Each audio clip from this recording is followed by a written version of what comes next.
Good morning dear students. आज हम GK में chapter number 56 sports and entertainments का क्रिकेट मानिया पढ़ने जा रहे हैं। इस चैप्टर में आपको क्रिकेट से रिलेटेड कुछ क्वेश्चंस पूछे गए हैं, उनके आंसर्स आपको हेल्प बॉक्स में से ढूंढकर लिखने हैं। The nations which are allowed to play test cricket are decided by the International Cricket council.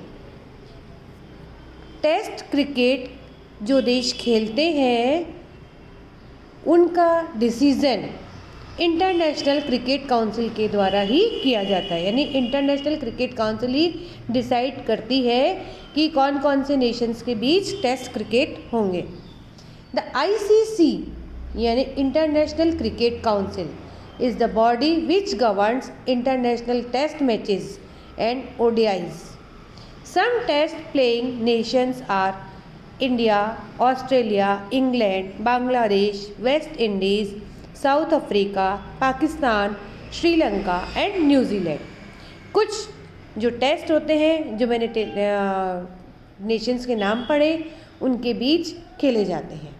अब आपको नीचे कुछ क्वेश्चंस दिए हैं। What do these cricketing terms mean? Fill in the blanks with the help of the help box.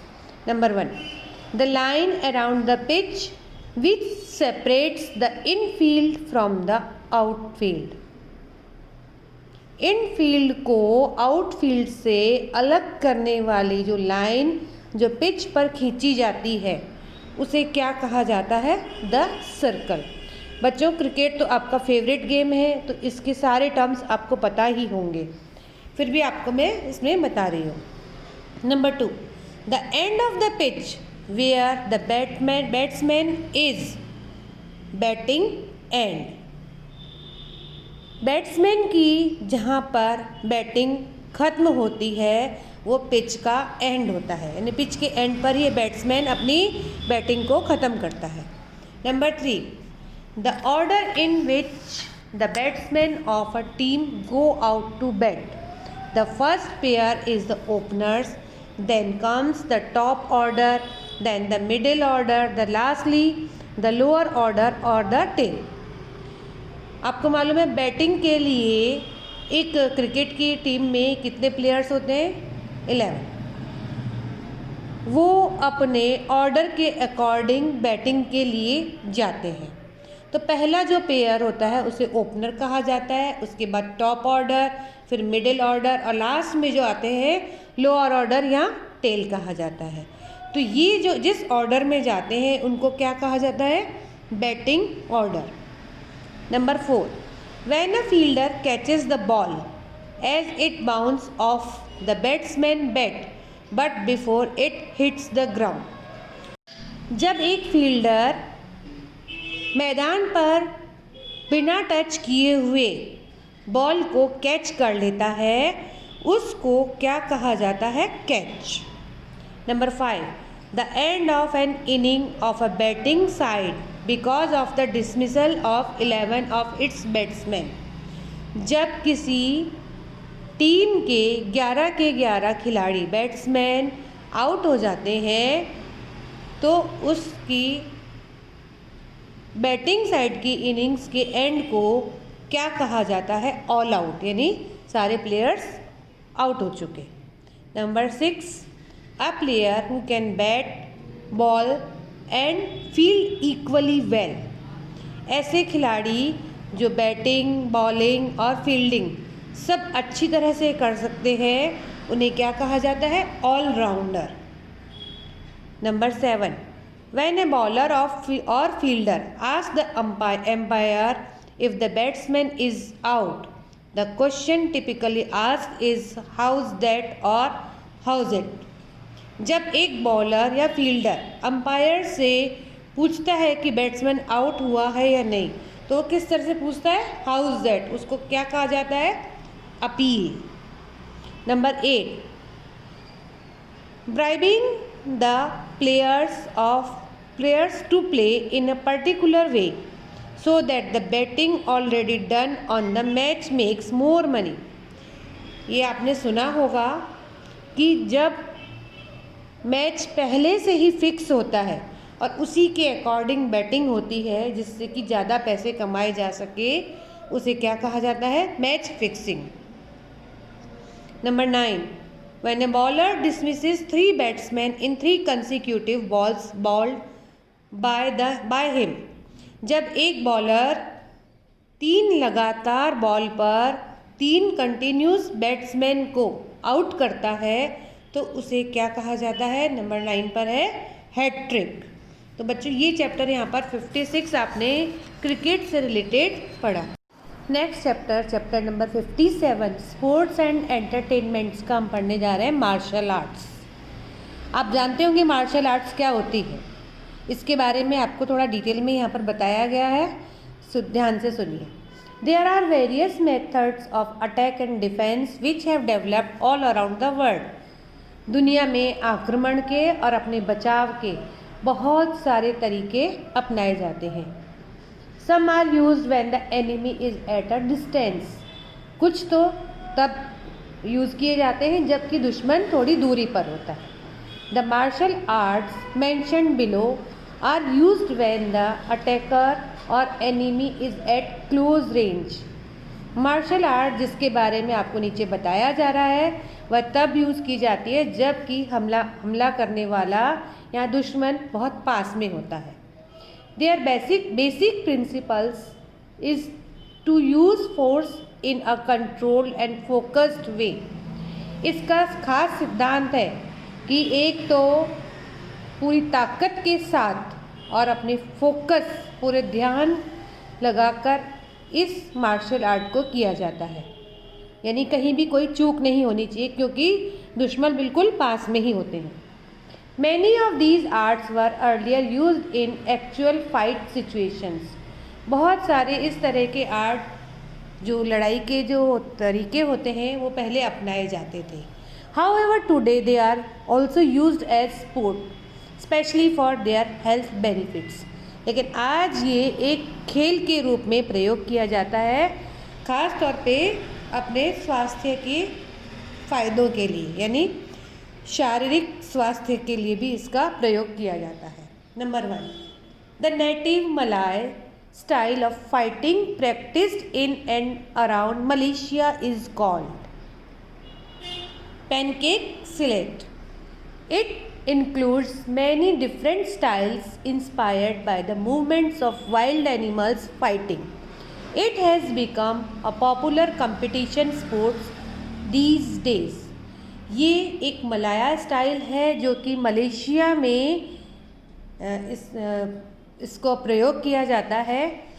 इसका नाम है pancake slate. इसमें जैसे जंगली जानवर लड़ते हैं उनसे इंस्पायर होकर, उनसे प्रेरित होकर बहुत सारे उनके तरीक़ों को, स्टाइल्स को इसमें अपनाया जाता है और आज के समय में ये एक पॉपुलर कंपटीशन स्पोर्ट के रूप में माना जाता है। Number 2, the term wushu means martial art in Chinese. It can be divided into 2 basic styles, the hard styles of fighting arts which employ speed, stamina and strength, and the soft style of those arts which try to bring about a balance of energies in the body. इसका नाम है wushu, जो कि चीन में martial art है, चीन की मार्शल आर्ट है। इसे 2 बेसिक स्टाइल्स में बांटा गया है। पहला है हार्ड स्टाइल, जिसमें कि जो लड़ाई के तरीके अपनाए जाते हैं उसमें स्पीड, स्टेमिना, ताकत, इन सब का प्रयोग किया जाता है। और दूसरा है सॉफ्ट स्टाइल। इसमें इस आर्ट के तरीका क्या है कि इसमें जो आपकी बॉडी की एनर्जी है उसको आप किस तरह से बैलेंस करके चलते हो वो बताया जाता है। Number 3, Kalari Pattu. Kalari Pattu is the martial art from Kerala. ये केरला की एक मार्शल आर्ट है। The training consist of 4 stages, body control exercise, fighting with wooden weapons, fighting with metal weapons and fighting with empty hands. Kalaripattu Kerala की मार्शल आर्ट है जिसमें 4 इसके stage हैं।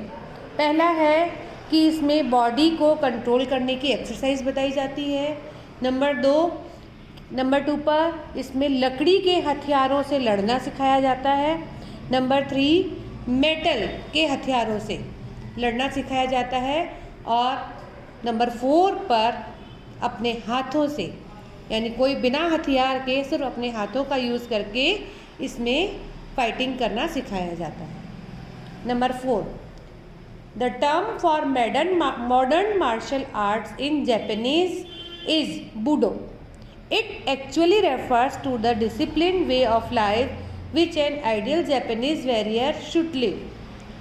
ये जापान की मॉडर्न मार्शल आर्ट है, इसका नाम है बूडो। इसका मतलब है कि जो जापान के जो योद्धा थे वे किस तरह से अपनी डिसिप्लिन, अनुशासन से जो लाइफ जीते थे उसके बारे में इसमें बताया जाता है। नंबर 5, जूडो, जिसके बारे में आप जानते हैं, वॉज डेवलप्ड बाय कानो जिगारो इन जापान इन 1882। जूडो का विकास जापान में 1882 में कानो जिगारो के द्वारा किया गया था। It was developed from jujutsu, it means the gentle वे। ये जुजुत्सु से डेवलप हुआ है, इसका मतलब होता है बिल्कुल जेंटल वे, यानी विनम्रता का तरीका या आराम से। It is now on an Olympic sport too, और आज ये एक ओलंपिक में खेला जाने वाला स्पोर्ट है। Points are given for throwing the opponent on to ground and pinning him down for different lengths of time, कि किस तरह से आप अपने अपोनेंट यानी विरोधी को ज़मीन पर गिराते हैं और कितनी दूरी पर, कितने समय लगाकर गिराते हैं, उसके बेसिस पर इनको पॉइंट्स दिए जाते हैं। नंबर 6, ताइक्वांडो, इसके बारे में भी आपने सुना हुआ है, आजकल काफ़ी बच्चे खेलते हैं इसे। Is the national sports of Korea, ये कोरिया का नेशनल स्पोर्ट है। रफली translated the name means hand foot art. अगर इसका बिल्कुल अनुवाद किया जाए तो इसका मतलब होता है कि हाथ पैर की कला। It makes such use of the leg as a weapon, इसमें पैरों का यूज़ हथियारों के रूप में किया जाता है, यानी ज़्यादातर इसमें यूज़ पैरों का होता है। इट हैज़ 5 मेन प्रिंसिपल, इसके 5 सिद्धांत होते हैं। Courtesy, integrity, Perseverance, self control and undefeatable spirit. 5 सिद्धांत में क्या है? दया की भावना, दृढ़ता, आत्मनियंत्रण और जीत की भावना। Number 7, karate means the way of the empty hand. Karate का मतलब है कि खाली हाथों से जो युद्ध किया जाए या खेल खेला जाए। It comes from the Japanese island of Okinawa, इसकी शुरुआत जापान के एक आइलैंड ओकिनावा से हुई थी। It is a mixture of various fighting styles which use complicated kicks, punches and open head strikes as well as traditional weapons. ये कुछ लड़ाई के तरीकों का मिक्सचर है जिसमें कि बहुत सारे किक्स होते हैं, पंचेस यानी हाथों से मारना, किक्स पैरों से मारना, खुले हाथों से युद्ध करना, और जैसे कि पुराने समय में पुराने हथियारों का यूज़ करके किया जाता था। Number 8, Filipino martial arts are called eskrima. Some styles are use empty hands while other use weapons like the stick, sword or knife. Rattan, which is obtained from a cheap grass in the Philippines, is generally used to make the sticks. Filipino martial arts, जिसे कि एस्क्रीमा कहा जाता है, इसमें कुछ styles जो ऐसे होते हैं जो कि खाली हाथों से लड़े जाते हैं, कुछ स्टाइल्स में कुछ हथियारों का यूज़ किया जाता है, जैसे कोई लकड़ी हो गई, तलवार हो गई या चाकू हो गए। रतन एक ऐसा हथियार है, यानी ऐसी स्टिक बनाई जाती है जो कि बहुत ही हल्की घास से बनी हुई होती है। वे फिलीपींस के द्वारा ये बनाई जाती है। इसमें यह नंबर 8 पर है आपके एस्क्रिमा। इस चैप्टर में आपने डिफरेंट मार्शल आर्ट्स के बारे में पढ़ा।